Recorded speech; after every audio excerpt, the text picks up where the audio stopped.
नाम है? विशाल बल्ला एडवोकेट। किस संदर्भ में प्रेस वार्ता है?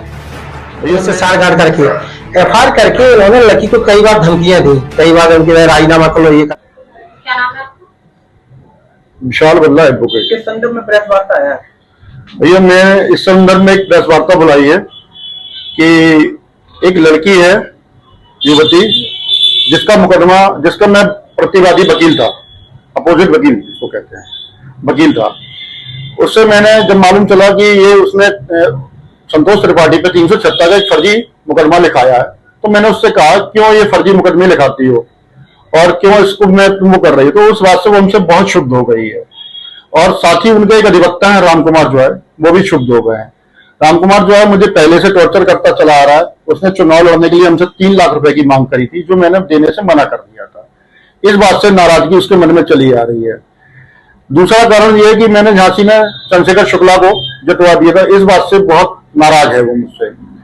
तीसरा कहानी उत्पन्न होती है कि लड़की राम कुमार जो है कि जूनियर है और राम कुमार जो है के कहने पे उसने मेरा नाम 164 के बयानों में बढ़वा दिया, जबकि जब लड़की एफआईआर की एप्लीकेशन लेके जाती है तो उसमें साफ साफ एक आदमी लिखा था संतोष त्रिपाठी, एक अज्ञात।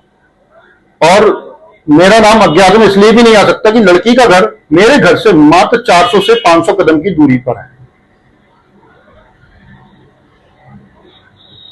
क्या पूरा प्रकरण है? फिर अब आप आगे क्या क्या होगा? प्रकरण ये है कि इसके आगे ये होता है कि लड़की मेरा नाम ले देती है, पुलिस जांच करती है, मुकदमा फर्जी पाया जाता है, उसमें एफआईआर लगा दी जाती है। इसके बाद कंटिन्यू मुझे परेशान किया जा रहा है, जान से मारने की धमकी दी जा रही है। अब ऐसा क्या हुआ जो आपको प्रेस वार्ता बुलानी पड़ी? प्रेस वार्ता इसलिए बुलाने पड़ी कि मेरे पास कुछ रिकॉर्डिंग आई है जिसमें लड़की साफ साफ बोल रही है कि मैंने किसी के कहने पे ये मुकदमा आपके खिलाफ लिखाया है, आप उनसे अपना कंप्रोमाइज कर लो, जबकि मेरा उन अधिवक्ताओं से भी कोई लड़ाई झगड़ा नहीं है। क्या कोई डिमांड की जा रही है? यस, मुझसे एक अधिवक्ता कहते हैं मुझे 9 लाख रुपए दे दो, एक अधिवक्ता कहते हैं मुझे 3 लाख रुपए दे दो।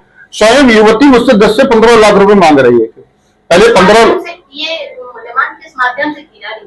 डिमांड इस माध्यम से की जाती है कि किसी वकील से कहलवा दिया जाता है कि भाई उनसे कह दो कि मुकदमा निपटाना है तो मुझे इतने पैसे दे दें, मुझे मुकदमा निपटाना तो इतने पैसे दे दें। मैं मुकदमा में जब अपराधी हुई ही नहीं, जब मैं उस लड़की को छुआ नहीं हूं, लड़की साफ साफ मुझे भैया कहकर संबोधित कर रही कि भैया मैंने आपका नाम किसी के कहने पे बढ़वा दिया है, मैं गलती मना रही हूं अपनी और आपके लिए थाने में एप्लीकेशन भी देने तैयार हूं। तो अब आपको किस बात का डर सता रहा है? जब आप सही हैं तो आप इंतजार कीजिए। डर कौन सा सता रहा है? डर ये सता रहा है कि मैम कि ये लोग हत्या पैसे न मिलने के कारण हत्या कराने की फिराक में मेरे घूम रहे हैं, मेरी सार्वजनिक छवि धूमिल कर रहे हैं। लिखाया था उनके साथ मिलकर एक छोटा सा एक इंटरव्यू मेरा चलाते हैं, मेरी 20 साल फोटो पुरानी निकाल के कि मैं रंगलियां बनाने वाला हूं, जबकि झांसी कचहरी में आप किसी भी युवती का से पूछ लो कि मैं युवती या किसी भी शख्स से पूछ लो, मेरा किसी से कोई लेना देना नहीं है। मेरा काम सिर्फ इतना, अपने चैम्बर पे आया, वकालत करी और घर निकल गया।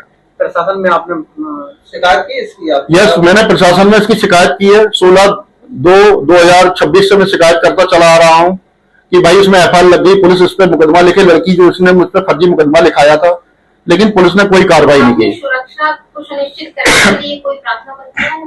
यस, हमने अभी एसएसपी को करंट में एक प्रार्थना पत्र दिया है 30/5/2026 में, जिसमें मैंने सारे एविडेंस लगाए हैं कि लड़की ने मुझसे क्या क्या कहा। अपने मित्र से कह रही जो करता धरता मैं उनसे बात करके निपटाऊंगी, अगर वो नहीं निपटाते हैं तो फिर आगे वो अपना सोच लें। यही आपके ऊपर आरोप लग रहे हैं प्रेस वार्ता के माध्यम से प्रशासन की ओर से जी कथित, तो उसको लेकर क्या कहना चाहेंगे? ये ऐसा है, इस प्रकरण में एक लड़की के साथ इन्होंने बलात्कार किया यूनिवर्सिटी का बाबू बन के, और उसमें इन्होंने एफआईआर लगवा दी पुलिस से साठगांठ करके। एफआईआर करके इन्होंने लड़की को कई बार धमकियां दी, कई बार उनकी राजीनामा कर लो, ये कर लो।